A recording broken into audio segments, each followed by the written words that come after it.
দর্শক সবাইকে স্বাগত জানাচ্ছি খুলনা টুডের ক্যামেরায়। এই মুহূর্তে আমি রয়েছি খুলনার গোয়ালখালী কবরখানা মসজিদের অভ্যন্তরে, যেখানে কারবালার যে কার্যক্রম আগামী 10ই মহরম উপলক্ষে কারবালার যে কার্যক্রম রয়েছে তা দেখাবো আপনাদের, সেই উদ্দেশ্যে এখানে আসা। তো দেখতে থাকুন, সঙ্গে থাকুন। খুলনা টুডে সবার কথা সবসময় জানতে এবং জানাতে।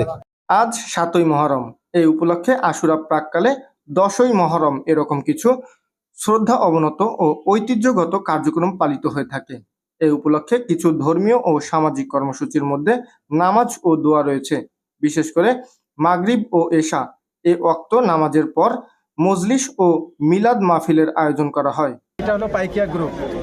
পাইকিয়া হলো আখড়া গ্রুপ, শরবত গ্রুপ, আমাদেরটা হলো পাইকিয়া গ্রুপ। আমাদেরটা শুরু আজকের থেকে, আর আমাদের এই 7 তারিখ থেকে শুরু আর শেষ হবে 10 তারিখে। 10 তারিখে মাগরিবের সময় এটা শেষ হবে। আমরা প্রতিটা ইমামগাহে যাব, যেখানে কারবালা আছে সেখানে যাব, এবং যারা দাওয়াত দেবে, যারা মানত করছে আমাদেরকে খাওয়াবে, তাদের কাছে যাব আমরা, এবং সেখানে কবিতা পাঠ করব এবং ওনাদের স্মরণে, ওনাদের নামে আমরা এই জুলুস জলসা নিয়ে বেরোব।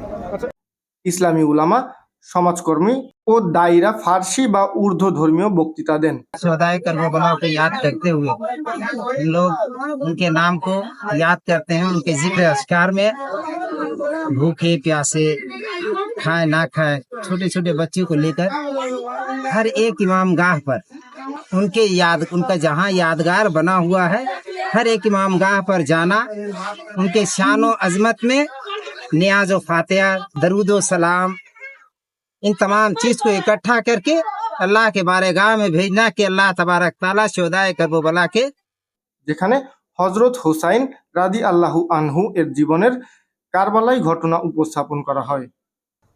দর্শক, খুলনা টুডের ক্যামেরায় সবার কথা সবসময় জানতে এবং জানাতে এতক্ষণ আপনাদের সঙ্গে ছিলাম আমি মোহাম্মদ জাহিদুল ইসলাম। তো দেখতে থাকুন, সঙ্গে থাকুন, লাইক কমেন্ট শেয়ার দিয়ে অবশ্যই পাশে থাকবেন, সেই শুভ প্রত্যাশায় এখনকার মতো বিদায় নিচ্ছি।